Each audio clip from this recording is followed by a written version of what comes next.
Buenas tardes, estudiantes del Centro Preuniversitario de la Universidad Nacional Mayor de San Marcos. Los saluda cordialmente el profesor Wilber Almonte, profesor del curso de Filosofía. Estoy a cargo del servicio de consultas académicas los días martes de 3 a 5 y los días jueves, como hoy, de 5 a 7 de la noche. Así que ya saben, los espero para atender cordialmente sus preguntas. Bueno, mientras esperamos que los estudiantes que deseen se unan a esta sesión, podemos, creo, ir resolviendo algunas preguntas de la evaluación que corresponde a la semana 3, que es la semana que se viene desarrollando. Bueno, ahí abierto la presencia de un estudiante. Hola, Leonel, ¿qué tal? Buenas tardes. Buenas tardes, profesor. ¿En qué te puedo servir? Mi nombre es Wilber Almonte, soy profesor del curso de Filosofía y estoy a cargo del servicio de consultas académicas. ¿Tienes alguna pregunta en relación con la semana 3 o quizá con las anteriores?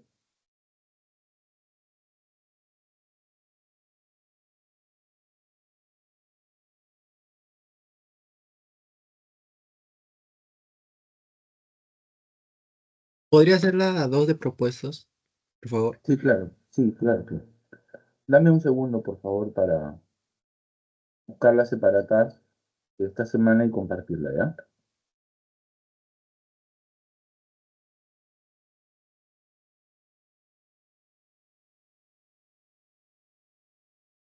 Leonel, quiero que me confirme si era la pregunta 2 o 3. La 1 y la 5, profe. Ah, ya. A ver, voy a leer el enunciado y te explico, ¿ya? En el aeropuerto, Josué se encuentra con Carlos, su compañero de promoción, a que él dice vivir en Madrid desde hace 5 años, por lo que considera que conoce a fondo y a la perfección dicha ciudad. Carlos le dice que no es posible conocer algo tal cual es, sino solo lo que se muestra, su apariencia. De acuerdo con los filósofos de la modernidad, la idea de Carlos es compatible con la propuesta de Kant que refiere. Bueno, la respuesta se encuentra en la alternativa C, la posibilidad de conocer el fenómeno, pero no el noumeno. A ver, veamos la solución. Kant considera que solo se puede conocer el fenómeno, es decir, la cosa para mí, la apariencia, pero la cosa en sí, la esencia, a saber, el noumeno, no puede conocerse. Es por ello que Kant afirma que solo conocemos el mundo fenomenal, ya que el mundo noumenal no, aunque meramente puede ser pensado. A ver, voy a extenderme un poco, ¿ya? Eh, la filosofía de Kant es conocida también con el nombre de criticismo, porque constituye una crítica a dos corrientes filosóficas anteriores que se desarrollaron en Europa desde el siglo XVII. Me refiero al racionalismo y al empirismo, ¿no? Entonces, la filosofía de Kant, llamada criticismo, constituye una crítica a estas filosofías, ¿no? Pero también representa una síntesis, ¿no? Una síntesis de las mismas. Sabemos que el empirismo sostuvo que todo conocimiento surge de la experiencia, mientras que el racionalismo sostuvo que solo podemos tener conocimiento auténtico con la razón, solo podemos tener conocimiento verdadero con la razón, universal, necesario, con la razón, ¿no? Bueno, Kant criticó estas propuestas porque le parecieron eh, contrapuestas y reduccionistas, ¿no? O en todo caso, excluyentes, porque una excluía a la otra, la respuesta de una excluía a la otra, y reduccionistas porque reducían el origen del conocimiento o bien a la experiencia o bien a la razón. Kant piensa que el conocimiento tiene dos fuentes inseparables, ¿no? El conocimiento se constituye en base a los datos proporcionados por los sentidos, o sea, la experiencia, y las categorías de la razón. Entonces, para Kant, el conocimiento tiene dos fuentes, los sentidos y la razón, ¿no? A propósito, él decía que los sentidos sin la razón eh, son ciegos y, y la razón sin los sentidos es coja, ¿no? O sea, eh, se necesitan recíprocamente, ¿no? La razón elabora conocimientos a partir de los datos que nos proporcionan los sentidos, ¿no? Eh, los sentidos cumplen la función de ofrecernos información sobre el objeto, color, sabor, textura, etcétera, ¿no? Pero es la razón quien convierte esos datos en conocimientos. Empezando porque el espacio y el tiempo, a los cuales Kant llama intuiciones puras, están en la razón, son parte de la razón. El espacio y el tiempo no están fuera de nosotros, según Kant, sino dentro de nosotros. Eso por un lado. Entonces, cuando nosotros conocemos un objeto, la razón impone el tiempo y el espacio sobre él, sobre el objeto, ¿no? Es decir, lo contextualiza, ya que como sabemos, no puede darse un conocimiento fuera del tiempo y del espacio. Todo conocimiento ocurre en un espacio y en un tiempo determinado, ¿no? Pero inmediatamente la razón impone sus categorías, ¿no? Sobre los datos proporcionados por los sentidos. Vamos a decir así, ordena esos datos, ¿no es cierto? Por ejemplo, eh, imaginemos que por la ventana, por una de las ventanas de la casa donde vivimos, observamos humo, ¿no? Entonces, mi razón, automáticamente, mi razón, que es una categoría innata, que está presente en mí, que forma parte de la estructura de mi cerebro, ¿no? Inmediatamente asocia ese humo con fuego, estableciendo una relación de causa, ¿no? Entonces, esta categoría de causa forma parte de las categorías que en general posee la razón, ¿no? Eh, por lo dicho, se comprende que, de acuerdo con la teoría del conocimiento de Kant, la razón no interviene de manera pasiva en el conocimiento, todo lo contrario, cumple un rol activo, un rol preponderante.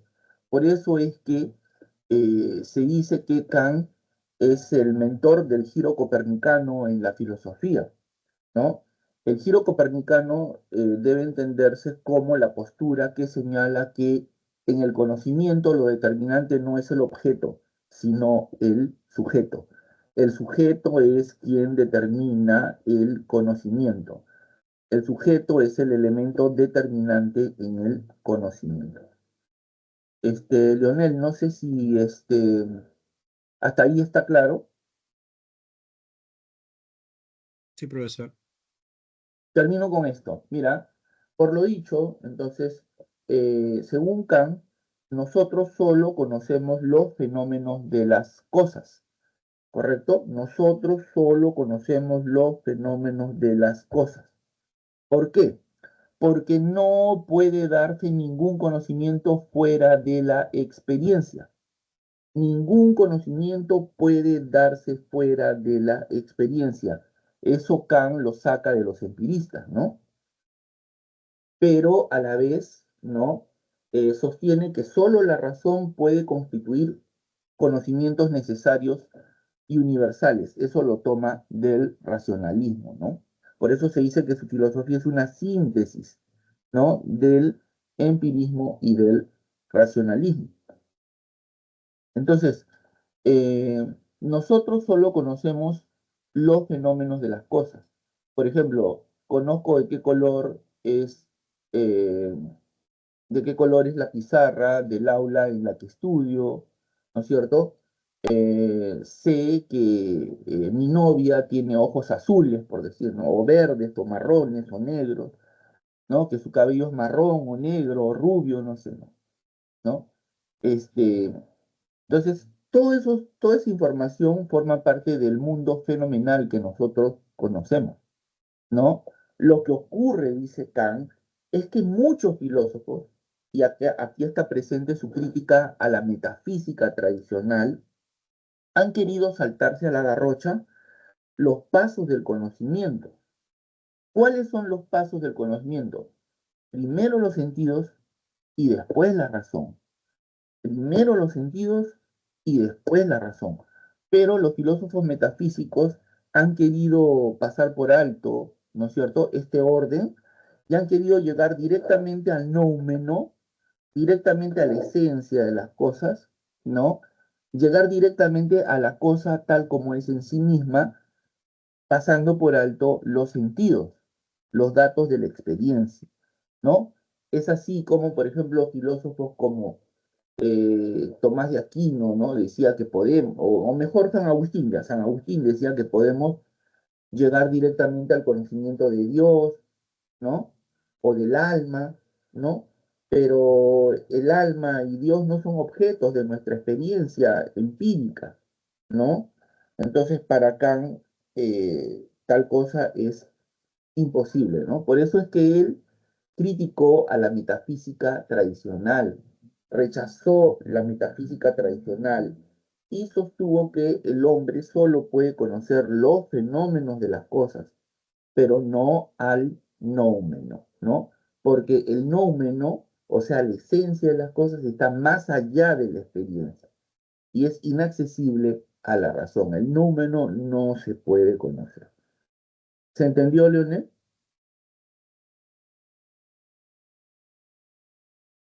Sí, profe. Solo una parte del giro copernicano. En eso sí me perdí.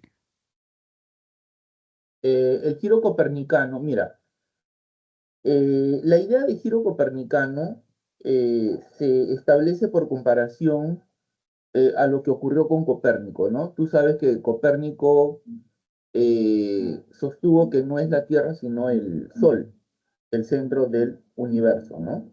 O sea, Copérnico cambió la mirada, cambió nuestra forma de ver el universo, ¿no? Bueno, igual, Kant cambió nuestra mirada sobre la forma como conocemos. Antes de Kant se pensaba que lo determinante en el conocimiento era el objeto, ¿no? A partir de Kant, ¿no es cierto? Se cree que lo determinante en el conocimiento es el sujeto. A eso se llama el giro copernicano, ¿correcto? Ok, profe, gracias. Dime, falta todavía una pregunta, ¿no? Ah, sí, la 5. Ya, un segundo. Bueno, quiero darles la bienvenida a Cielo, a Ángelo y a Jimena. Bienvenidos a las, a la sesión de consultas académicas que corresponde al día jueves. Sí, Jimena, te escucho, dime. Profesor, buenas tardes. ¿Podría explicar un poco sobre los juicios sintéticos a priori? Porque en el juicio analítico dice que son universales y necesarios, y en el sintéticos a priori igual, pero en este caso es como son conocimientos científicos. ¿Por qué hay, digamos, esa característica en común? Ya, los juicios sintéticos a priori, te refieres, ¿no? Sí, a Sí, los a priori. los juicios sintéticos a priori. Bueno, voy a terminar de atender a Leonel. Inmediatamente doy respuesta a tu pregunta, ¿te parece? Sí, profesor, no se preocupe. Ya, muy amable, gracias por la paciencia. Bueno, pasamos a la pregunta 5. Dice, una nueva luz se abrió al primero, llámese Tales o como se quiera, que demostró el triángulo equilátero. En efecto, advirtió que no debía indagar lo que veía en la figura o en el mero concepto de ella, y, por así decirlo, leer a partir de ahí sus propiedades, sino extraer estas a priori por medio de lo que él mismo pensaba y exponía por construcción en conceptos. Voy a volver a leer. A ver, una nueva luz se abrió al primero, llámese Tales o como se quiera, que demostró el triángulo equilátero. En efecto, advirtió que no debía indagar lo que veía en la figura o en el mero concepto de ella y, por así decirlo, leer a partir de ahí sus propiedades, sino extraer estas a priori por medio de lo que él mismo pensaba y exponía por construcción en conceptos. Del enunciado podemos inferir que la respuesta está en la alternativa C. Objeto es constituido por la razón del sujeto. De acuerdo con Kant, el sujeto que capta con sus sentidos y al mismo tiempo con su razón, conceptualiza y define aquello constituyendo de ese modo el objeto. Claro, es lo que te decía Leonel, ¿no? De que en el acto del conocimiento, el elemento determinante es la razón. Si bien Kant considera que eh, para constituir un conocimiento hace falta los sentidos y la razón es lo preponderante. Los sentidos traen información sobre el sujeto, perdón, sobre el objeto, discúlpame. Los sentidos traen información sobre el objeto, ¿no? Pero esa información que traen a nosotros va a ser ordenada por la razón, que como te decía, cumple un rol activo en el conocimiento, ¿no? ¿Por qué? Porque la razón impone el espacio, el tiempo sobre el objeto, impone las categorías de causa, de unidad, de pluralidad, según sea el caso, ¿no? Y así es como se constituye el conocimiento. ¿Se entendió, Lionel? Sí, profesor, gracias. Muy bien. Un segundo, Jimena, por favor, un ratitito y yo te respondo ahorita. Sí, profesor.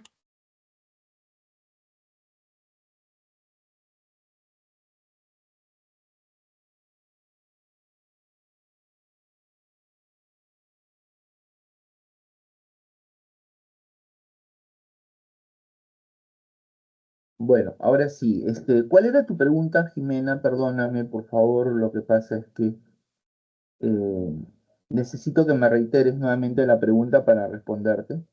Ah, sí, profesor. Lo que mi duda es en el criticismo de Kant al respecto de Los sus juicios sintéticos juicios a priori, ¿no? sintéticos a priori, ajá. ¿Por qué tiene características similares a las de analítico, en el sentido de que son universales y necesarios?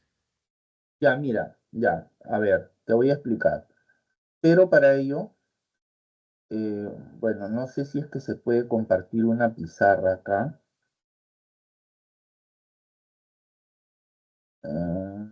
A ver, un ratito, ¿ya?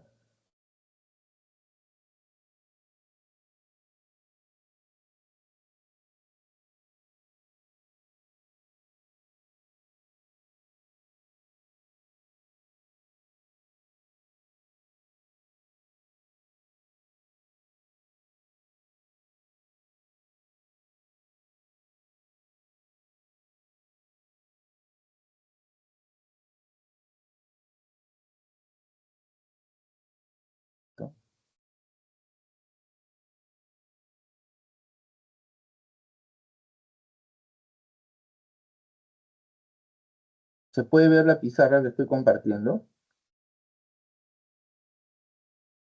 Sí, sí se ve. Ya, ahora vamos a ver dónde está el lapicero que necesito para escribir. Ya, acá está. Mira, espero que esto sea. Mira, Kant, ¿no es cierto? Eh, distingue,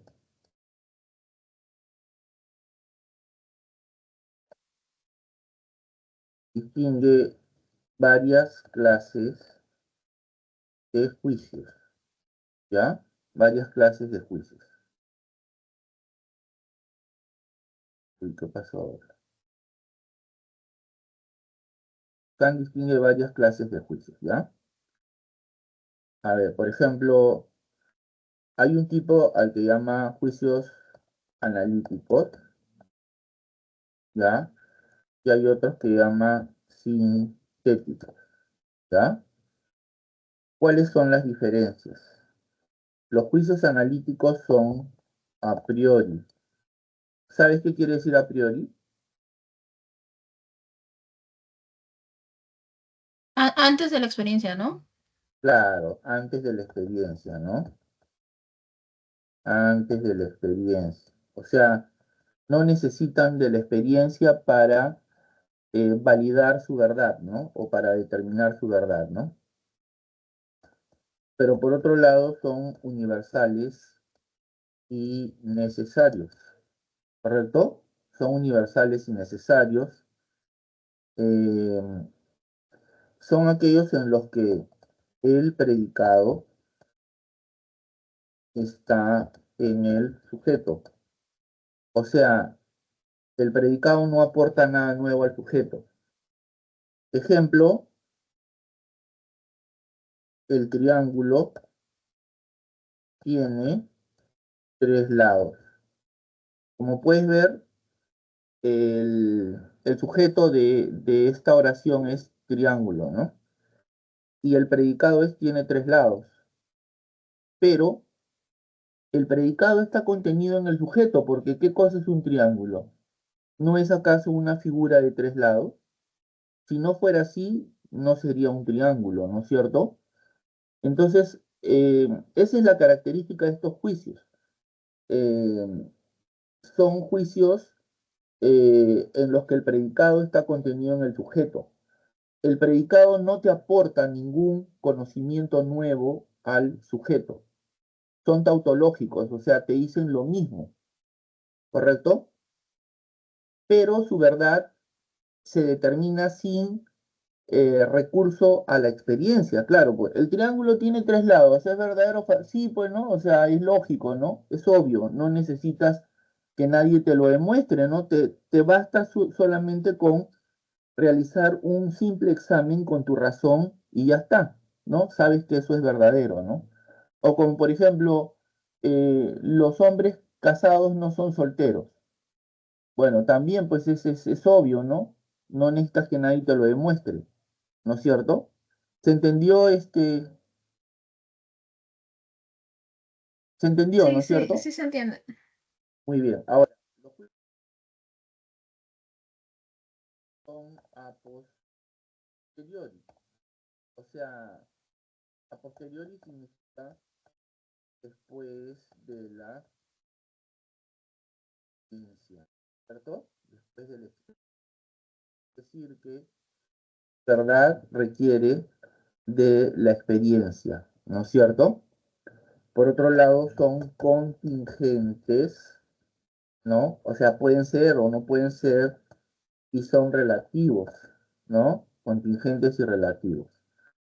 Eh, el predicado no está contenido en el sujeto, ¿no? En el sujeto. Un ejemplo, este, a ver, a ver. Un ejemplo puede ser, eh,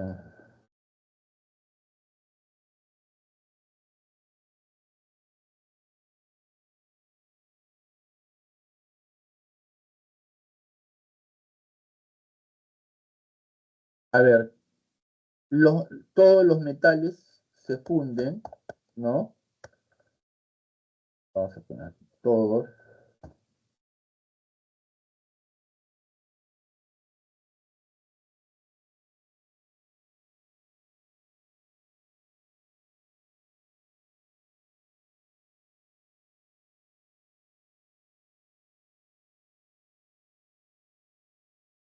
todos los metales, no sé por qué, no me permite ponerla.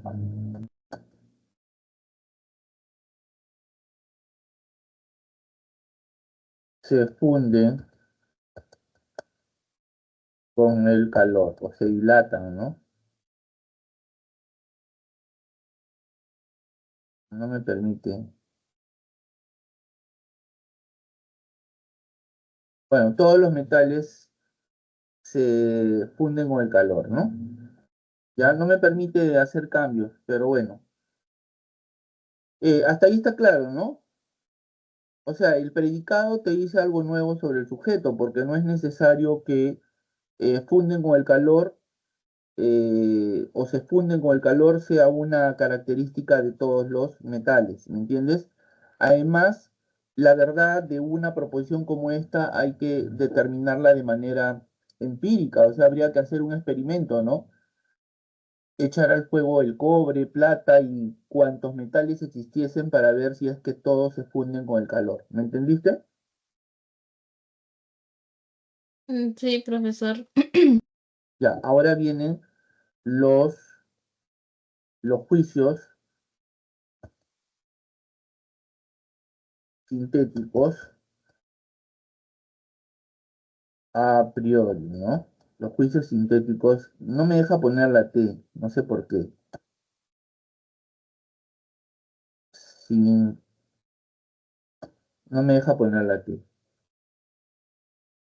Bueno, los juicios sintéticos a priori, mira, son el resultado o son la combinación de los dos anteriores. No sé si te has dado cuenta, ¿no?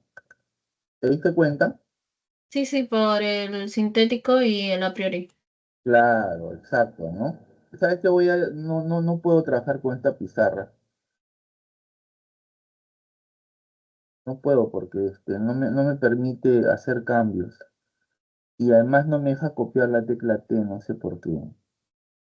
O presente su pantalla, pero en un PowerPoint lo hace, digamos, en una diapositiva en blanco, así. Sí, ¿no? Podría ser. Sí, es que yo pensaba que era más rápido de esta manera, con la pizarra de acá, pero bueno, ya. A ver, voy a dejar de compartir. Hasta ahí está claro, ¿no? Mira, Sí, ujú. los juicios sintéticos a priori, ¿no es cierto? Eh, son sintéticos, ¿por qué razón? Porque la verdad, ¿no es cierto? Eh, perdón, porque el predicado no está contenido en el sujeto. O sea, este, el predicado te aporta un conocimiento nuevo al sujeto, ¿correcto? Por eso son sintéticos. Pero son a priori porque la verdad de esta clase de juicios no requiere de la experiencia, sino que se determina de manera a priori, antes de la experiencia. ¿Se entendió? Sí. Mira, un ejemplo, ¿ya? A ver, el punto más corto entre, o el punto es, a ver, mejor así, a ver, un ratito, déjame.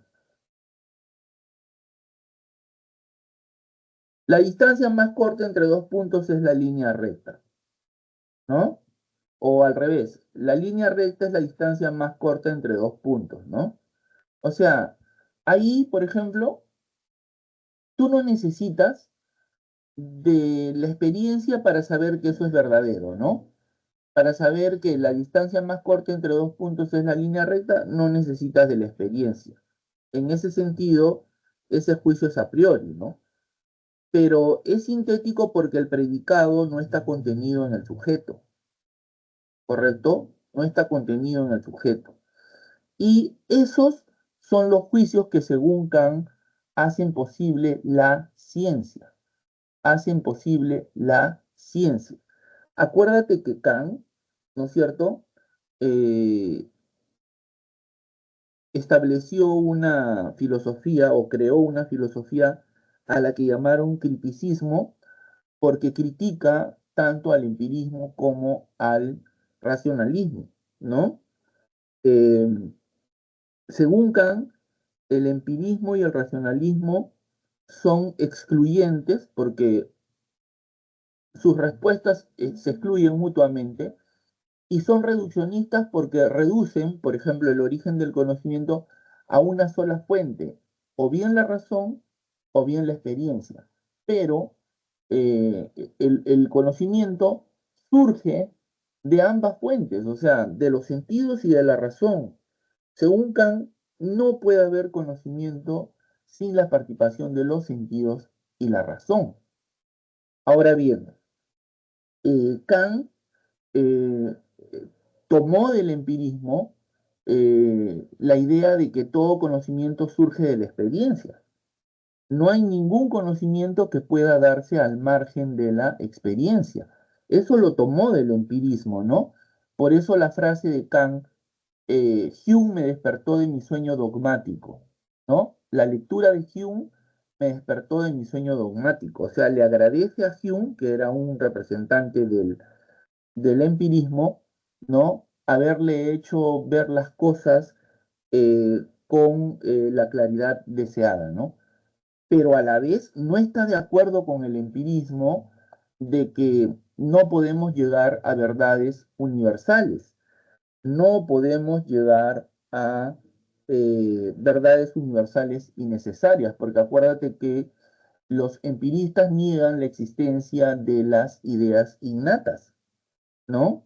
Y al negar la existencia de las ideas innatas de Descartes, lo que estaban negando era la posibilidad de que se constituyan, este, de que se constituyan conocimientos universales y necesarios, es decir, verdaderos. ¿Correcto? Entonces, eh, Kant, en su crítica de la razón pura, que es su obra más importante, él se propone demostrar cómo es posible la ciencia, ¿no? La ciencia se constituye, repito, con base en juicios universales y necesarios. Y él dice que la ciencia es posible gracias a la existencia de un tipo de juicios que él llama, este, que él llama eh, sintéticos a priori. ¿Correcto? Los juicios sintéticos a priori son los que hacen posible la ciencia. ¿Se entendió, Jimena? Sí, profesor, ya me quedó claro. Gracias. No, más bien gracias a ti por la paciencia. Bueno, eh, les doy la bienvenida a los estudiantes que se han sumado, que son bastantes, me da mucho gusto ver reunida tanta gente. No sé quién quiere hacerme su pregunta. Mi nombre es Wilber Almonte, yo soy profesor de filosofía y estoy a Profesor, cargo de... para que los ejercicios pues no se tengan. Profesor, ¿podría resolver la pregunta 3, 4 y 5, por favor? Sí, claro, cómo no. 3, 4 y 5 de... Ya, un segundo, ¿no?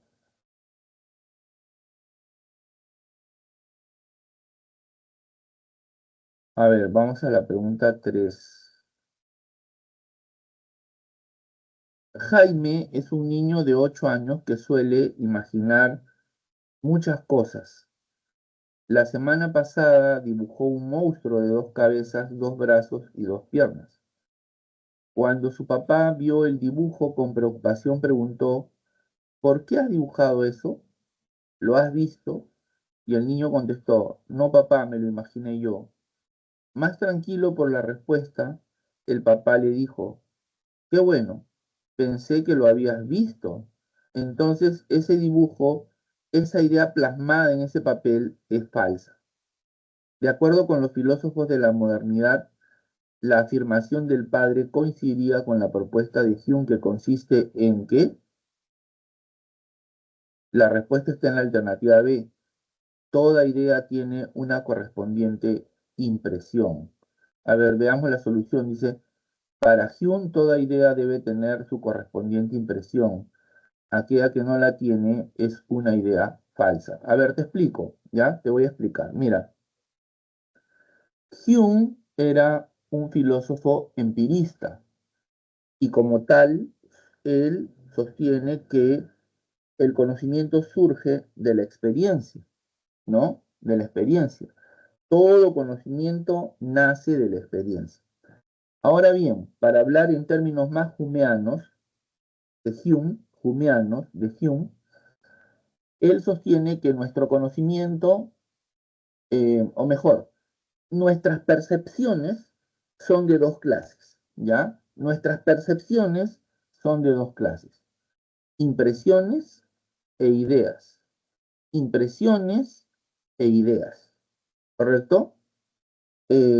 Las impresiones y las ideas se diferencian por el orden y la intensidad con la que se experimentan o se presentan, ¿no? Es decir, primero son las impresiones, luego son las ideas. O mejor, para tener ideas es preciso que antes hayamos tenido impresiones, ¿correcto? No puedes tener, como afirmaba Descartes, ideas, ¿no? Antes del, o sea, desde que hemos nacido, ¿no? Los empiristas decían, no, es imposible que el ser humano tenga ideas desde antes de que nazca. ¿Por qué? Porque para tener ideas, primero hay que tener impresiones, ¿no? Bueno, por otro lado, repito, por otro Profesor, lado, y sí, la alternativa A, porque la sustancia o la esencia no es posible conocer, ¿por qué no podría ser esa la alternativa? porque eso de la sustancia o esencia no es posible de conocer, eso tiene que ver más con la propuesta de Kant. Kant. Sí, eso no es Hume, eso es Kant, ¿me entiendes? Sí, es más que todo por el autor, ¿no? Porque la proposición Sí, sí sería correcta. exacto, pero eso es Kant, no es Hume, y acá te están preguntando por Hume. Entonces, para terminar con lo que te decía, Hume dice que las percepciones son de dos clases, impresiones e ideas, y se diferencian por el orden y la intensidad con la que se presentan. Por el orden, primero son las impresiones, luego son las ideas.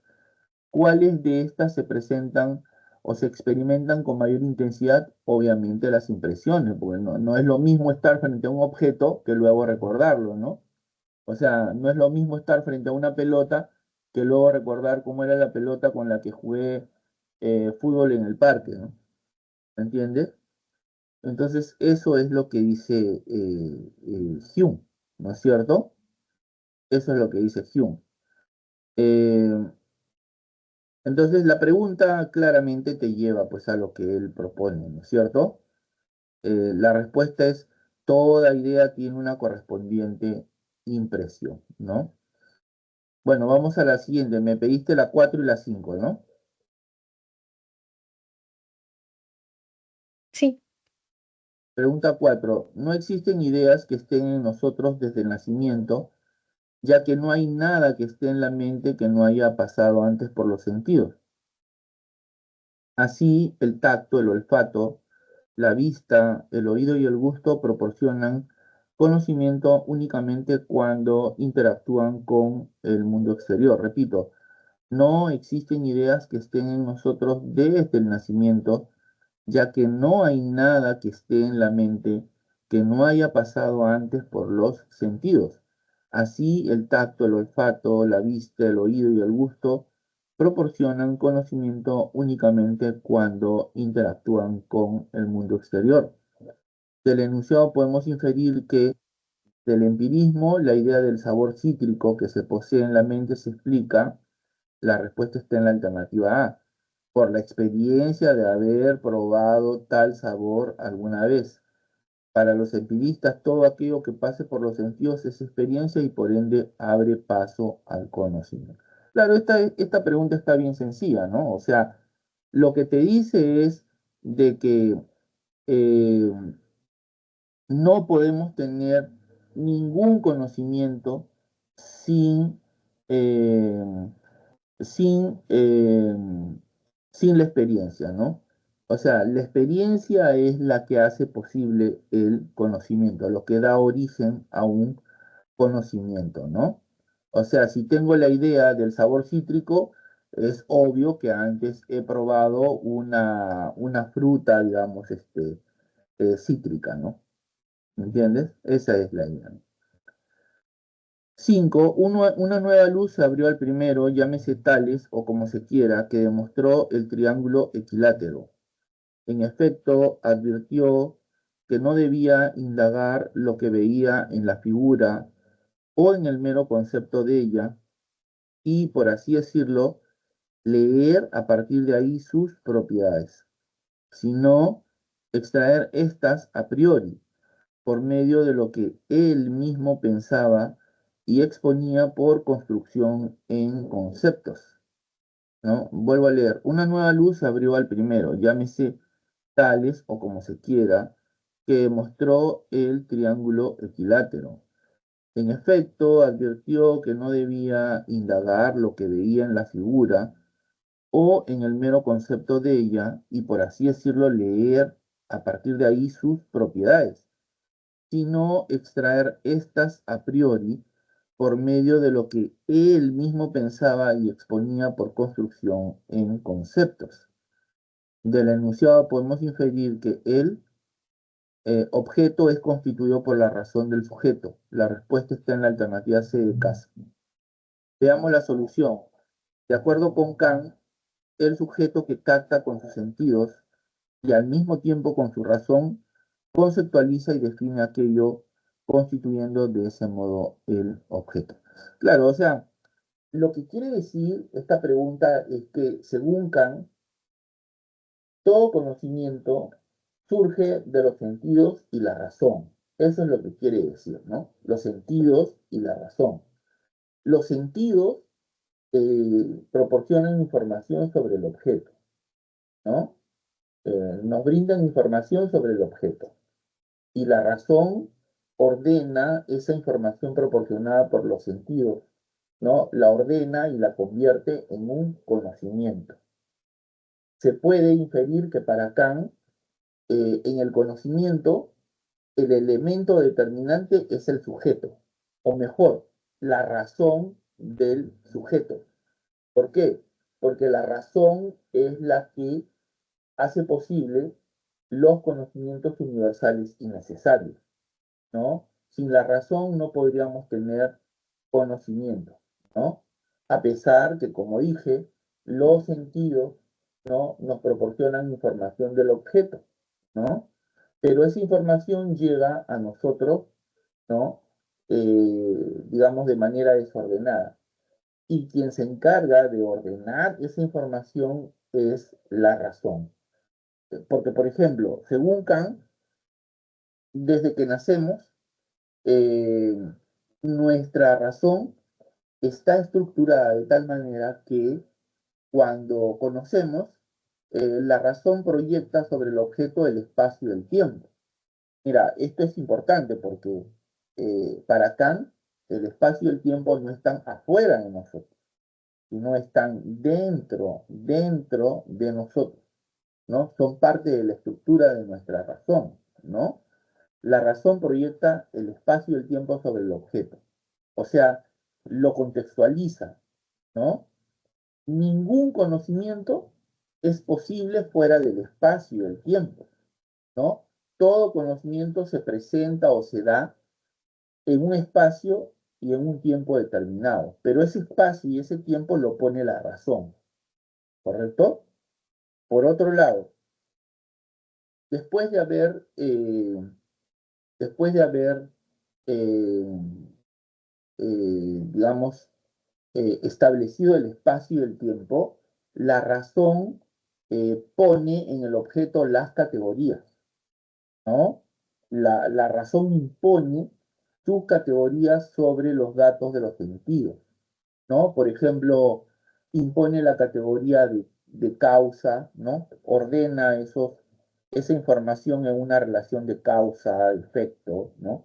Imagínate, por ejemplo, si tú entras a una sala donde hay una mesa de billar y observas que las bolas se están moviendo, pero no ves a tu alrededor a nadie, sin que nadie te lo diga, tú sabes que hay alguien ahí, que ha puesto las bolas en movimiento, que ha estado jugando, ¿no? Porque las bolas no podrían moverse solas, ¿no? Todo objeto para moverse requiere de una fuerza, y esa fuerza ha venido de una persona que aunque no la veas, podría estar en el baño, en otra habitación, ha puesto en movimiento esa. Pero esa relación de causalidad, ¿no? Le establece la razón, ¿correcto? La razón. Dime, ¿se entendió? Profesor, pero yo había escuchado que la causalidad y el efecto no están relacionados. Y usted menciona sobre la razón que sí recae en ellos. ¿Podría explicarme esa parte, por favor? No, pero ¿quién te ha dicho que la razón y el efecto no están relacionados? La causa y el efecto. No, eso es en Hume, pero no es en Kant. Ah, para Kant sí, sí está de acuerdo con esa proposición. Pero por supuesto, o sea, aparte Kant, como te digo, sostiene que la idea de causalidad, la idea de sustancia, la idea de unidad, la idea de pluralidad y otras categorías que son indispensables para conocer están en nuestra razón, son parte de nuestra razón. Es lo que te decía, ¿no? Eh, es como si nuestra razón desde que nacemos ya está estructurada así. ¿Se entendió? Sí, pero profesor, en esa pregunta, en la alternativa A dice, utiliza el método crítico. ¿Por qué no podría ser? En la misma pregunta, Sí, en la alternativa A. utiliza el método crítico. Es que el enunciado de la pregunta no te lleva a esa respuesta, pues, ¿no? No te lleva, porque mira, para llegar a la respuesta tú tienes que comprender bien el enunciado. En el enunciado debes encontrar las claves para llegar a la respuesta. A ver, leamos nuevamente el enunciado. Dice, una nueva luz se abrió al primero, que demostró el triángulo equilátero. En efecto, advirtió que no debía indagar lo que veía en la figura o en el mero concepto de ella, y por así decirlo, leer a partir de ahí sus propiedades, sino extraer estas a priori. O sea, mira, esta a priori es kantiano y se refiere a la forma como nosotros conocemos, cómo conocemos, por medio de lo que él mismo pensaba y exponía por construcción en concepto. O sea, el enunciado te lleva a la respuesta C. La A no tiene nada que ver con eso. La A tiene que ver con la crítica que Kant hace tanto al racionalismo como al empirismo. Pero aquí se está hablando sobre la forma como se constituye el conocimiento. ¿Se entendió? Sí, profesor, gracias. Gracias a ti. Bueno, Profesor, disculpe, en esa misma pregunta, la E tampoco podría ser, ¿no? la E, a ver, vamos a leer la, la alternativa E. Dice, del enunciado podemos inferir que el juicio sintético a priori es universal y necesario. No, pues, porque, vuelvo a repetir, en el enunciado deben haber claves para llevarte a la respuesta.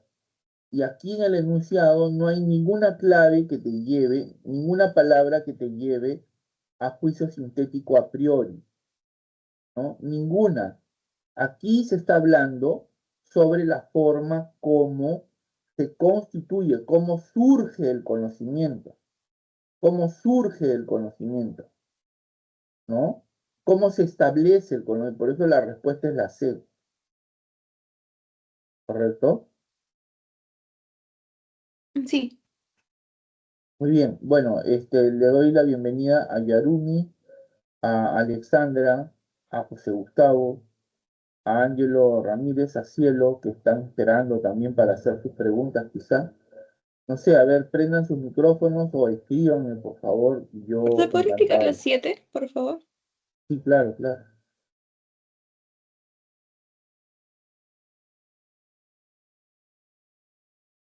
¿Cómo son posibles los juicios sintéticos a priori? Esta cuestión encierra lo que constituye la tarea propia de la razón. La respuesta a la pregunta solo circunscribe a la matemática y la física pura. Estas ciencias están realmente dadas y de hecho existen. Solo cabe preguntarse, ¿cómo son posibles en ellas los juicios sintéticos a priori? Del enunciado podemos inferir, de acuerdo con Kant, que un juicio sintético a priori enuncia la experiencia de los fenómenos por medio de, la respuesta es B, los conceptos universales de la razón. Los conceptos universales de la razón. Los juicios sintéticos a priori son los juicios científicos. Enuncian la experiencia de lo fenoménico a través de los conceptos universales de la razón. Mira, a ver, ratito.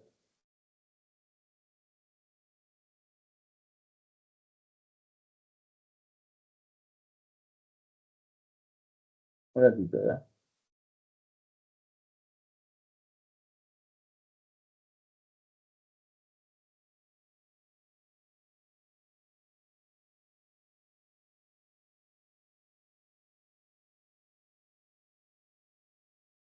Profesor, Sí, dime. Sí, un momentito, por favor.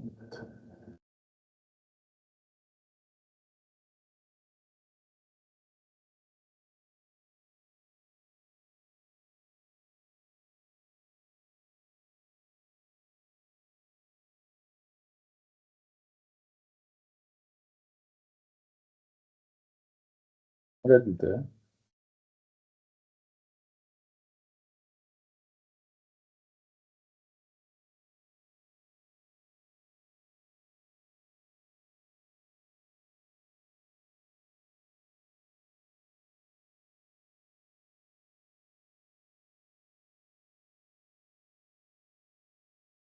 Ya, a ver, ahora sí. Mira, Melody. Kant habla sobre la existencia de varios tipos de juicios, ¿ya? Por ejemplo, él habla sobre la existencia de los juicios eh, analíticos y los juicios eh, sintéticos, ¿no? ¿Sabes eso, no es cierto? La diferencia entre juicios analíticos y sintéticos. ¿Lo sabes? sí, Sí lo sabes, ¿no? Ya, sí, profe. mira, a ver, te hago una pregunta. ¿Cuáles son universales y necesarios? ¿Los analíticos o los sintéticos? Analíticos. Claro.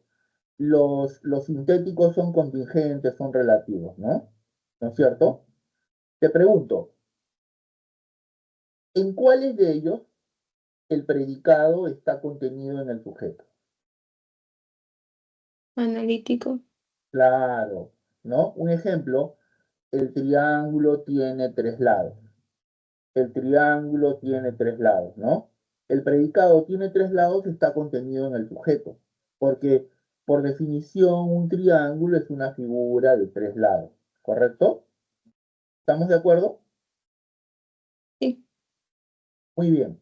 Ahora, ya, los juicios sintéticos a priori nacen, ¿no es cierto?, de los juicios anteriores. O sea, digamos, son una combinación de los juicios analíticos y de los juicios sintéticos, ¿no? Los juicios analíticos a priori, perdón, los juicios sintéticos a priori, disculpa, son sintéticos porque el predicado no está contenido en el sujeto. El predicado no está contenido en el sujeto. Por el contrario, el predicado agrega algo nuevo al sujeto, ¿ya? Pero son a priori porque no necesitan de la experiencia para validar su verdad, para establecer su verdad. Son verdaderos a priori, sin el recurso de la experiencia. Y son los juicios que hacen posible la ciencia, son los juicios de la física, son los juicios de la matemática, ¿correcto? Un ejemplo, la distancia más corta entre dos puntos es la línea recta. Repito, la distancia más corta entre dos puntos es la línea recta. Ese juicio es juicio sintético a priori, ¿no? Sintético porque el predicado no está contenido en el sujeto, ¿no? Eso por un lado. Por otro lado, para saber que la distancia más corta entre dos puntos es la línea recta, tú no necesitas de ningún experimento, de ninguna prueba. Te basta simplemente con un análisis de tu razón, ¿no? Analiza, sí, pues es como si dijeras, ¿no? Los casados no son solteros. Ah, sí, pero obvio, ¿no? Obvio, ¿no? No necesitas que nadie te lo demuestre. Por eso son a priori, ¿entiendes? Ahora, ¿de dónde sale todo esto? Del hecho de que Kant, con su filosofía, sintetizara los aportes tanto del racionalismo como del empirismo. Porque acuérdate que el racionalismo dice, solo con la razón podemos tener conocimientos universales y necesarios. El empirismo dice, todo conocimiento surge con los sentidos, ¿no? ¿Y Kant qué dice? Kant dice, bueno, para formar conocimientos es necesaria la participación de los sentidos y la razón, ¿no? Los dos. Ahora, Kant del empirismo toma el hecho de que ningún conocimiento puede surgir sin la experiencia. Todo conocimiento requiere de la experiencia. Eso lo tiene muy claro Kant, ¿no? Muy claro, ¿no? Pero también tiene claro, ¿no? Que, y Kant se lo agradeció a Hume, ¿eh? Decía, Hume me despertó de mi sueño dogmático, claro, porque Hume era empirista, ¿no? Y le hizo entender que la experiencia era necesaria para la constitución de conocimientos, ¿no? Eh, pero también, y esto lo aprendió de los racionalistas, que solo la razón, ¿no es cierto? Solo la razón puede eh, producir conocimientos universales y necesarios, o sea, válidos para todos, ¿no es cierto? Si nosotros aceptáramos de que no hay ideas innatas, ¿no? Como decían los empiristas, entonces no podríamos hablar de una ciencia universal y necesaria. No sería posible la ciencia. Y Kant estaba convencido de que sí es posible la ciencia, o sea, sí es posible la constitución de un saber universal y necesario que proviene de la razón. Por eso es que Kant dice, todo conocimiento requiere de los sentidos y de la razón. ¿Entendió, Melody? Sí, profesor. En la C de las 7 te decía determinaciones de tipo de ciencia, pero no tiene que ver con el enunciado, ¿no? A ver.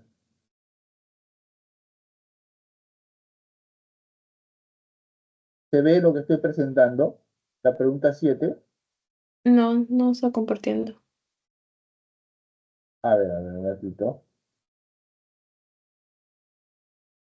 Espera.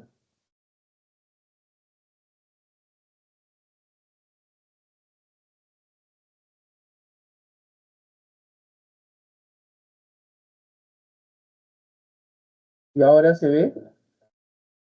Ujú, sí. Ya, ¿a cuál te refieres? En la C. No, no tiene nada que ver. Dice las determinaciones del tipo de ciencia. No. O sea, la pregunta es muy clara, ¿no? O sea, eh, un juicio sintético a priori enuncia la experiencia de los fenómenos por medio de, y la respuesta es a través de los conceptos universales de la razón. No hay otra ahí, ¿no? Esa es la respuesta, ¿no? ¿ya? Bueno, le doy la bienvenida a Angelo, a Daniela, a Yarumi, a Alexandra Cielo. No sé si tienen alguna pregunta. Profesor, buenas tardes. ¿Me podría explicar sobre la causalidad? En Hume, Profesor. La causalidad en Hume, Ajá, sí, la causalidad en Hume. su teoría a la causalidad. Sí, Sí, claro, cómo no. Un ratito, ¿ya?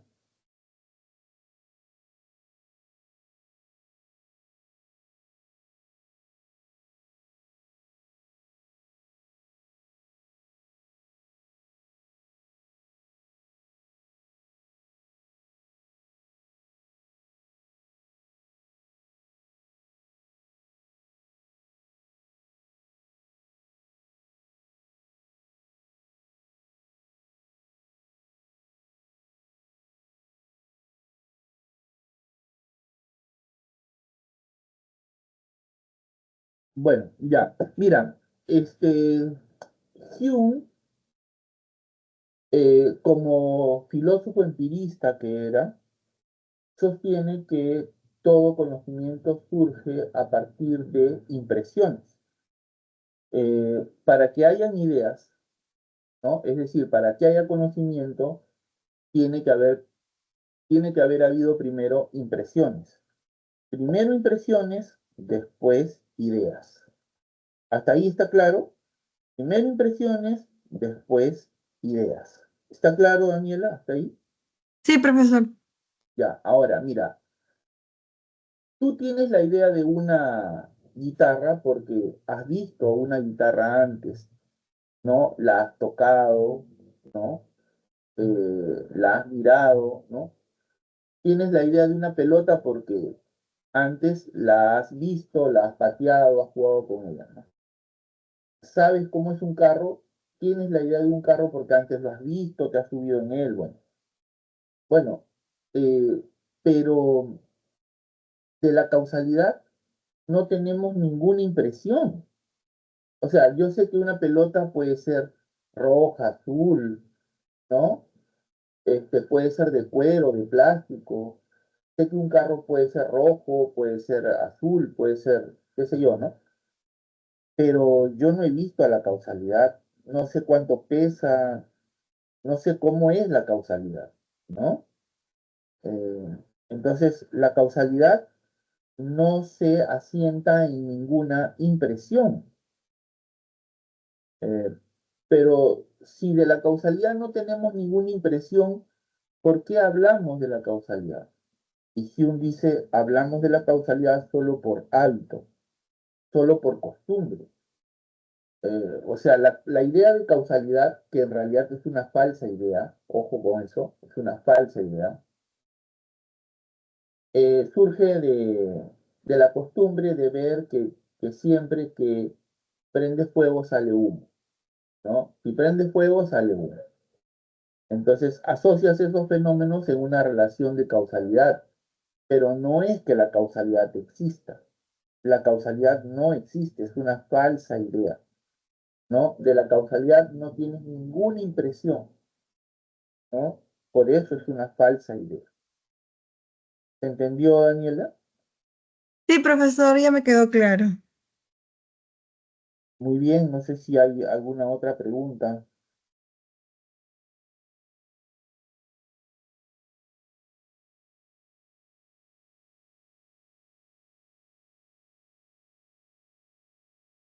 ¿Podría hablar un poco de Kant? Sí, claro.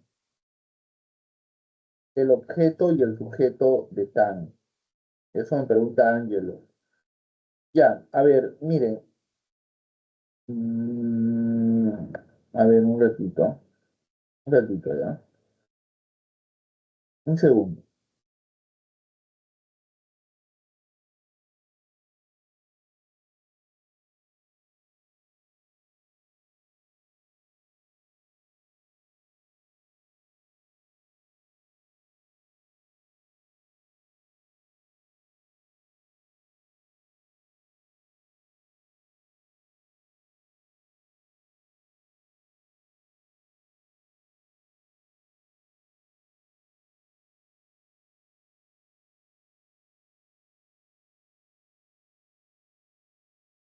Voy a tratar de dibujar acá, ¿ya? ¿Se ve? Sí se ve, profesor. A ver, mira, se ve en blanco, ¿no? Sí, La diapositiva, ya. Entonces, mira, yo lo que voy a hacer es lo siguiente. A ver. Mira, voy a dibujar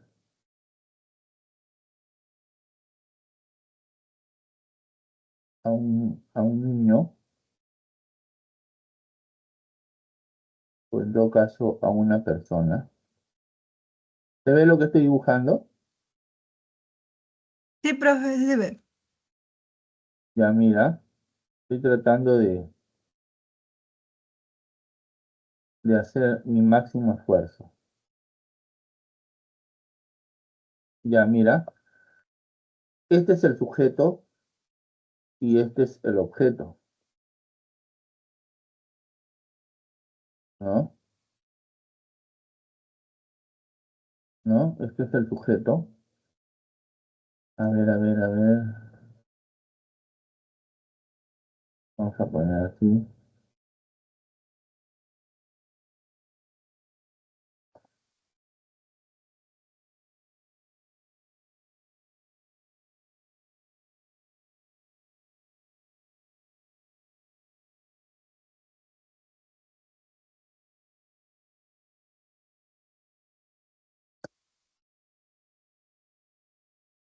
No puedo escribir. Necesito.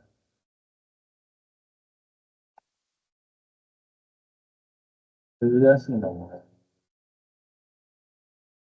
Mira, este es el objeto.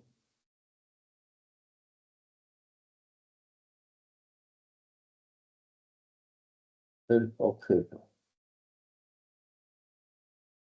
Este es el sujeto, ¿no? Según Kant, esta es la explicación que brinda Kant, ¿no? ¿Ya? Entonces, antes se pensaba que el conocimiento, ¿no es cierto? Antes se pensaba que el conocimiento lo determinaba el objeto, ¿no? Antes se pensaba que el conocimiento lo determinaba el objeto, ¿no? Pero desde Kant, ¿no? Se dice que el conocimiento ya no lo determina el objeto, sino el sujeto, ¿no? Y a esto se llama giro copernicano. Giro copernicano. ¿Quién hace posible el conocimiento? El sujeto, según Kant, no el objeto. Conocemos gracias al sujeto. Lo que pasa es que, según Kant, cuando nosotros conocemos, ¿no es cierto? A ver, el hombre emplea dos fuentes para conocer. Los sentidos, por ejemplo, la vista, ¿no? Los sentidos, ¿no? Y la razón. El hombre emplea los sentidos y la razón para conocer, ¿no? Los sentidos nos permiten obtener información sobre el objeto, ¿no? Pero esa información es ordenada, ¿no? ¿Quién ordena esa información que nos proporcionan los sentidos? La razón. Por ejemplo, la razón impone el espacio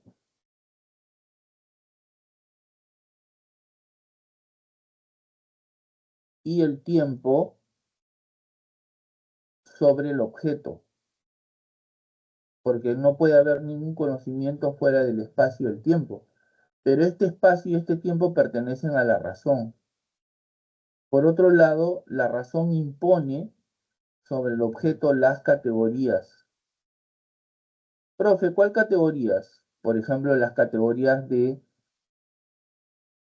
substancia, la categoría de causalidad, de unidad, de pluralidad. Todo eso proviene de la razón. Entonces, la razón cumple un rol activo cuando nosotros conocemos.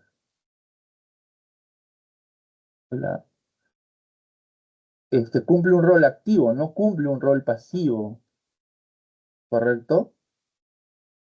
Es lo que se creía antes, pues, ¿no? Que nuestra razón se comporta pasivamente cuando conocemos.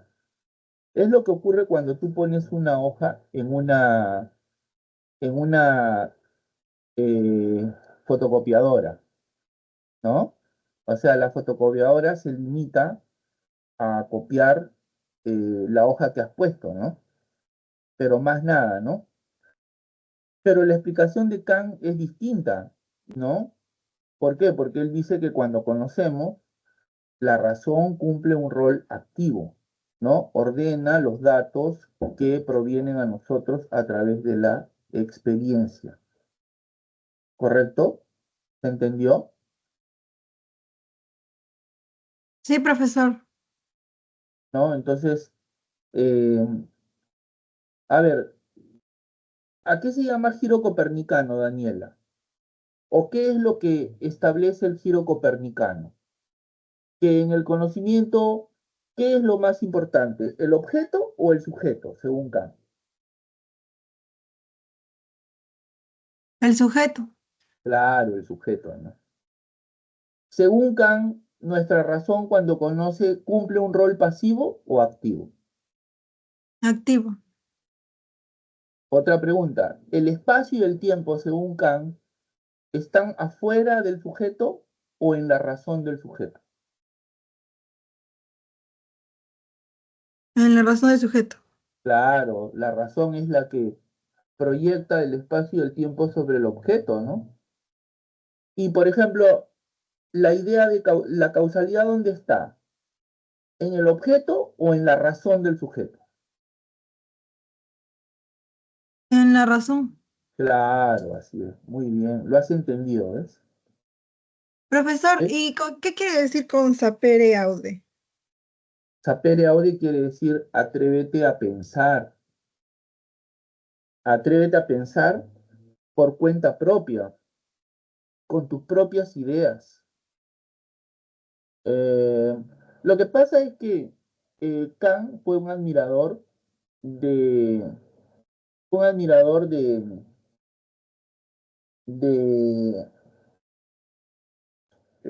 de la Ilustración, que es un movimiento intelectual que se desarrolló en el siglo XVIII en Europa, ¿no?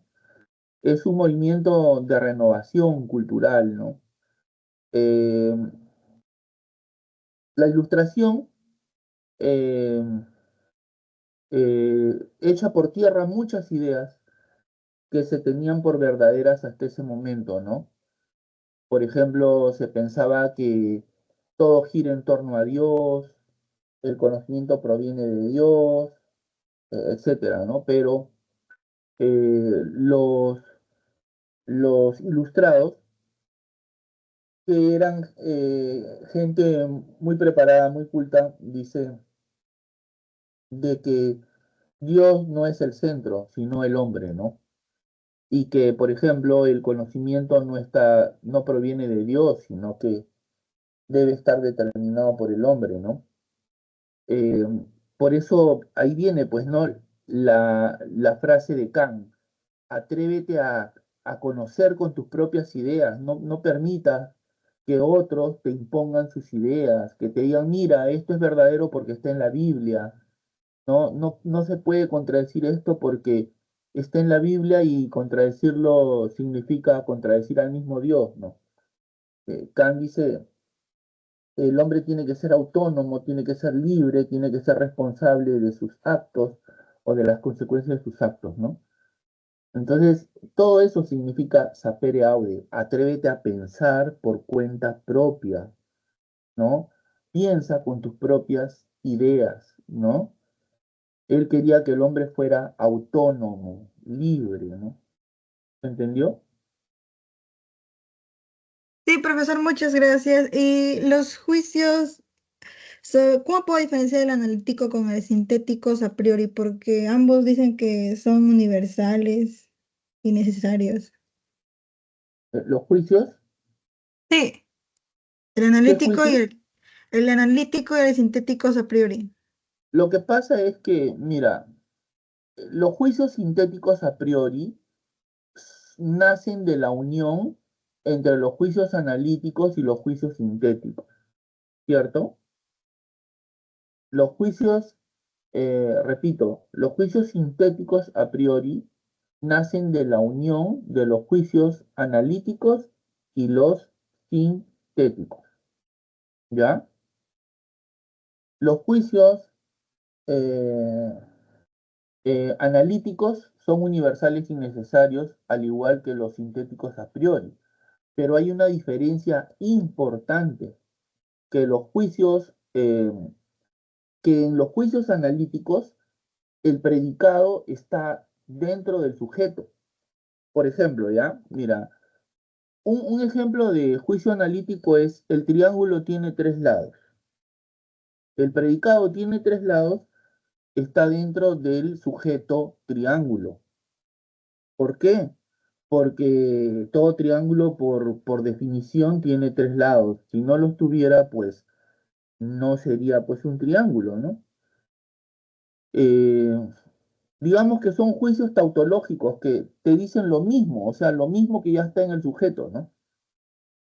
En cambio, los juicios sintéticos a priori, si bien son universales y necesarios, si bien la verdad o su verdad no requiere de la experiencia, ¿ya? La diferencia está en que el predicado no está dentro del sujeto. El predicado te dice algo nuevo sobre el sujeto. Te dice algo nuevo sobre el sujeto. ¿Correcto? Por Sí, ejemplo, profesor. cuando tú dices, ¿no? La distancia más corta entre dos líneas, la distancia más corta entre dos puntos es la línea recta. Bueno, tú no necesitas que nadie te pruebe que eso es verdad, ¿no? Eso es verdad, ¿no? Pero, vuelvo a repetirte, este, no se necesita, ¿no? O sea, bueno, ya me perdí. A ver, nuevamente, los juicios sintéticos a priori son aquellos en los que el predicado te dice algo nuevo sobre el sujeto, ¿no? O sea, agregan algo nuevo, ¿no? Pero su verdad se puede determinar sin participación de la experiencia, ¿no? O sea, de manera a priori. Eso es lo que quiere decir. ¿Correcto, Daniela? Sí, profesor, muchas gracias. Ya me quedó claro mis dudas. Gracias, gracias a ti. Hola, Melody. Profesor, ¿podría explicarme la 3? La pregunta 3. A ver, dame un segundo, por favor.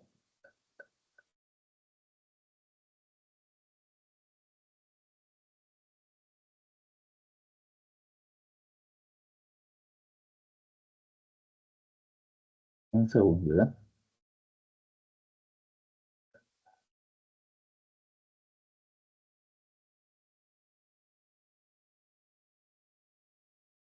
Ya, ¿puedes ver la pregunta? Sí. Ya, mira, dice, Jaime es un niño de 8 años que suele imaginar muchas cosas. La semana pasada dibujó un monstruo de 2 cabezas, 2 brazos y 2 piernas. Cuando su papá vio el dibujo con preocupación, preguntó, ¿por qué has dibujado eso? ¿Lo has visto? Y el niño contestó, no, papá, me lo imaginé yo. Más tranquilo por la respuesta, el papá le dijo, qué bueno, pensé que lo habías visto.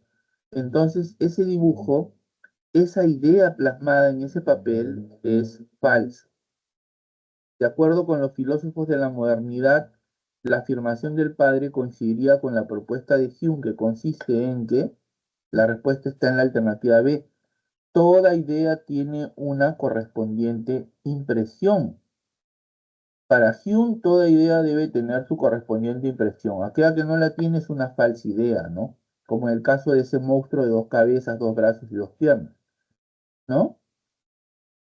Mira, a ver, yo te voy a hacer algunas preguntas para que lo entiendas mejor, ¿ya? A ver, dime, Hume, ¿a qué corriente filosófica pertenece? Empirismo. ¿Ya? Y como empirista, él sostiene que ¿de dónde surge el conocimiento? Las impresiones, no. De las impresiones. Así es, ¿no? O sea, de la experiencia de las impresiones, ¿no? Mira, Hume decía que las percepciones del hombre son de dos clases, impresiones e ideas, ¿correcto? Impresiones e ideas. Ahora, las impresiones y las ideas se diferencian por el orden y por la intensidad con la que se experimentan. O sea, primero son las impresiones y después son las ideas. No al revés, como decía Descartes, porque acuérdate que Descartes decía que el hombre nace con ideas, trae ideas en la mente al nacer, ¿no? ¿No? Que es igual a decir, primero son las ideas, ¿no? Bueno, Hume dice que para tener ideas es preciso que primero hayamos tenido impresiones. Para tener ideas es preciso que hayamos tenido primero impresiones. ¿Correcto? Entonces, no pueden haber ideas en la mente sin antes haber tenido impresiones. Por eso es que él niega la causalidad, pues, ¿no? Porque él dice, ¿quién ha visto la causalidad, no? O sea, ¿quién sabe cuánto pesa, de qué color es, cuánto mide, ¿no? ¿No es cierto? Entonces, si tú tienes la idea de una pelota es porque antes la has visto, has jugado con ella, ¿no? Si tú tienes la idea de un lapicero es porque antes lo has usado, ¿no? Has escrito con él, ¿no? Si tú tienes la idea de una silla es porque antes te has sentado en ella, ¿no? La has llevado de un lugar a otro, ¿no? Eso es así, ¿no? Pero ¿quién ha visto un monstruo o sea, quien tiene la idea de un monstruo de dos cabezas, con dos brazos, dos piernas, para tener esa idea primero tendría que haber tenido, o sea, primero tendría que haberlo visto, haber tenido una impresión, ¿no? Si no has tenido esa impresión, entonces es una idea falsa, ¿correcto? Es una idea falsa. Nada, tan simple como eso, ¿no? Ah, profesor, en la 3 la A, o sea, sí tendría que ver con Hume, pero no es lo que te pide el enunciado, ¿no? Por Así decirlo es, así. dice la sustancia, la A. O no. No, la A tiene que ver con Kant, porque dice la sustancia o esencia no es posible de conocer. Eso es lo que dice Kant, Porque hay ¿entiendes? una crítica que hace Hume a la idea de sustancia. Ah, ya. Claro, o sea, lo que dice Hume es que no podamos conocer la sustancia. Lo que dice es que la sustancia es una falsa idea. ¿Por qué es una falsa idea? Porque no tenemos impresión de la sustancia. No tenemos impresión de la causalidad. ¿Me entiendes o no? Ajá, sí, sí, claro. Mira, a ver, tú sabes qué cosa es azul, Ujú. qué cosa es rojo, ¿no? ¿Y por qué entiendes azul rojo? porque tú has visto objetos azules, has visto, o sea, conoces el color azul, conoces el color rojo, ¿no es cierto?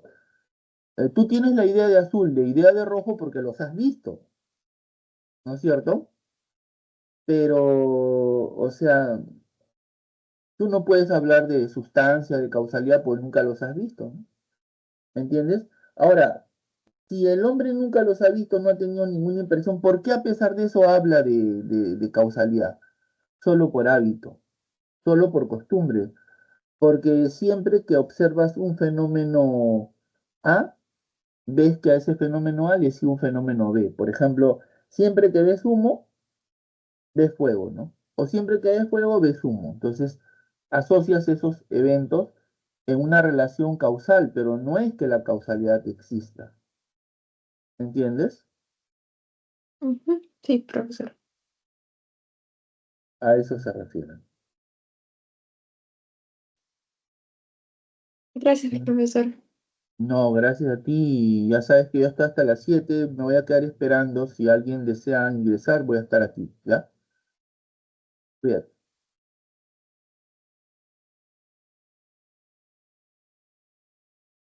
Hola, Susan. Hola, cielo. ¿Alguna pregunta?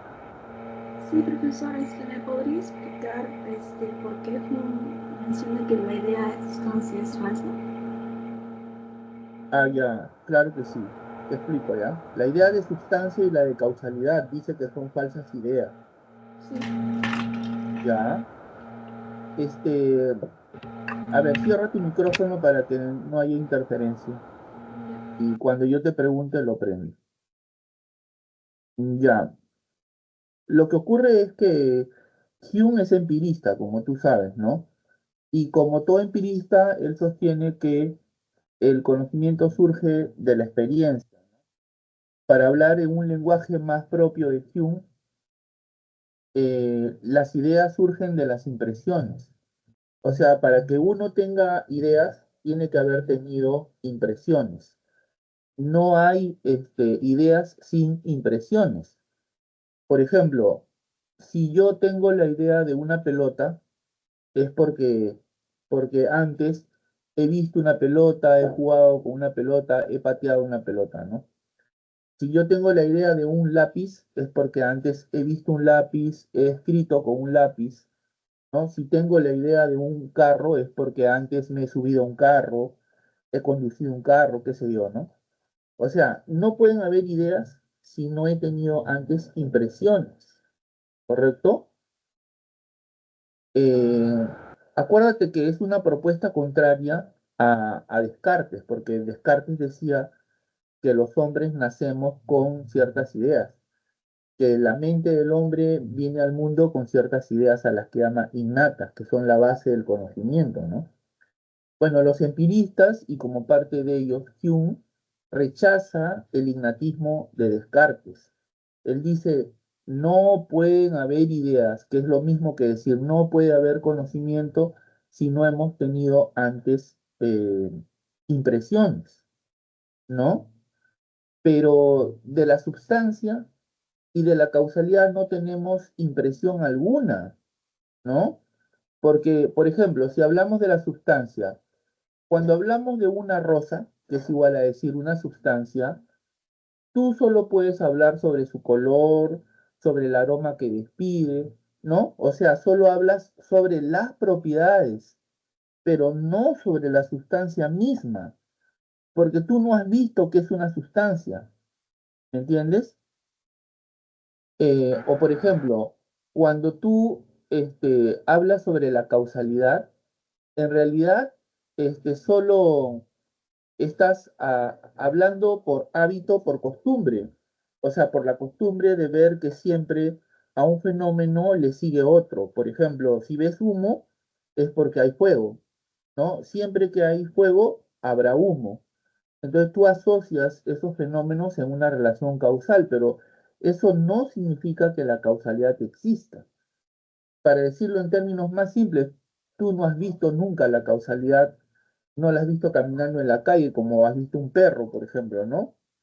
O un gato, ¿no? No sabes de qué color es, no sabes cuánto mide, cuánto pesa, o sea, En realidad, como no tiene una correspondiente impresión, es una falsa idea. Tanto la causalidad como las sustancias son falsas ideas. ¿Se entendió? Sí, profesor, gracias. Ok.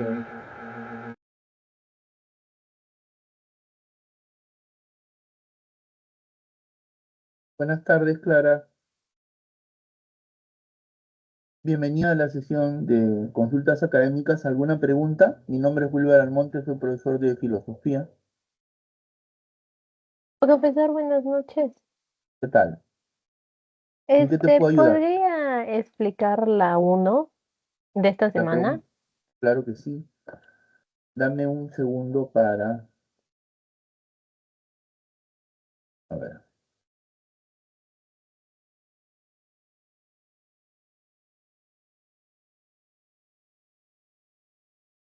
Puedes ver, ¿no?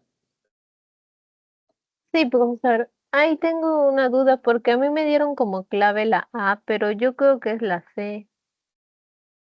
La C. La C es Ujú. la respuesta. Ah, ve. Con razón no entendía porque a mí me habían dado la alternativa Pero A. igual quieres que te explique o ya no es necesario. No, también tengo duda con otra pregunta de esta semana. Ahí Entonces, le digo. ¿resolvemos esta o la otra? La otra, Allá. ¿Cuál pregunta? la número 4. Ya dice, no existen ideas que estén en nosotros desde el nacimiento, ya que no hay nada que esté en la mente que no haya pasado antes por los sentidos. Así el tacto, el olfato, la vista, el oído y el gusto proporcionan conocimiento únicamente cuando interactúan con el mundo exterior. Del enunciado podemos inferir que desde el empirismo, la idea del sabor cítrico que se posee en la mente se explica. La respuesta está en la alternativa A, por la experiencia de haber probado tal sabor alguna vez. Claro, es que mira, esta primera parte del enunciado, no existen ideas que estén en nosotros desde el nacimiento, representa la crítica del empirismo al innatismo cartesiano, ¿no? Esta expresión resume la crítica del empirismo al innatismo de Descartes. O sea, los empiristas niegan la existencia de ideas innatas, ya que no hay nada en nuestra mente que no haya estado antes en nuestros sentidos, ¿no? Y luego dice, si yo tengo la idea del sabor cítrico, es porque antes, ¿no es cierto?, he debido probar algún sabor cítrico, ¿no? Porque primero es la experiencia y después es la idea, ¿no? Primero tenemos experiencia y después tenemos ideas, después tenemos conocimiento, ¿no? Entonces, para tener la idea de la acidez de un limón, tienes que haber probado alguna vez el limón, pues, ¿no? Así de sencillo, ¿no? ¿Se entendió? Sí, profesor. Profesor, también tengo una duda de si me podría explicar un poco sobre la idea de sustancia de Hume. Ya. Te refieres sobre todo a la crítica que él le hace tanto a la idea de sustancia como a la idea de causalidad. ¿Es correcta Sí, mi- eso. Ya, mira. A ver, te voy a hacer algunas preguntas, ¿ya? Dime, ¿Hume a qué corriente filosófica pertenece? Empirismo. Ya, y si él es un empirista, entonces él sostendrá que todo conocimiento, ¿de dónde surge? De la experiencia y De la del... experiencia, o para Ajá. hablar en términos más humianos, ¿no? Más humianos de Hume, él dice que, toda, que todo conocimiento requiere de impresiones. Para tener ideas, primero tenemos que haber tenido impresiones, dice Hume, ¿no es cierto? ¿No? De tal modo que si tú tienes la idea del Quijote de la Mancha es porque antes has leído la novela, ¿no? Si tú tienes la idea de la película Pulp Fiction es porque la has visto, ¿no? ¿No es cierto? La has visto.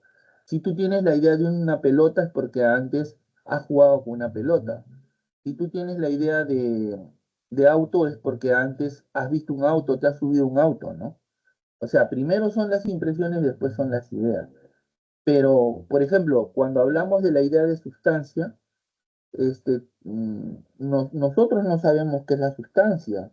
Por ejemplo, si pienso en la sustancia rosa, ¿no? Bueno, yo puedo decir la rosa es roja, la rosa es fragante, ¿no? Ya, pero tú solo te estás refiriendo a las cualidades de esa sustancia, pero no a la sustancia misma, ¿no? Tú no sabes cómo es la sustancia porque nunca has visto una sustancia, no sabes de qué color es, no sabes cuánto pesa, ¿no? De la misma forma de causalidad, ¿no?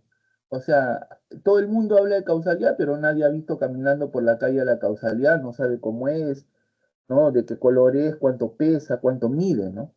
¿Entiendes? En realidad son falsas ideas.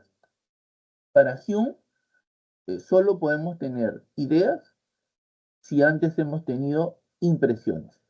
Toda idea debe tener su correspondiente impresión. Si no tiene su correspondiente impresión, entonces es una falsa idea, como es el caso de sustancia, como es el caso de causalidad. ¿Se entendió, Clara? Sí, profesor, sí comprendí. Listo. Se trata de esto, ¿no? Profesor, ¿también me podría explicar qué es el giro copernicano de Immanuel Kant? Sí, ¿me das 30 segundos, por favor? Ya, profesor.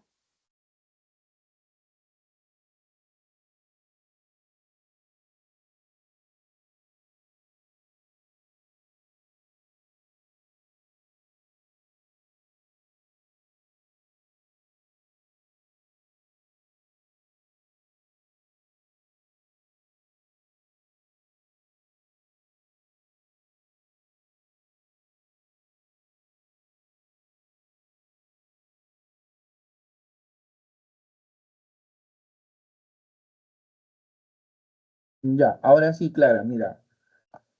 El giro copernicano en la filosofía se establece por analogía con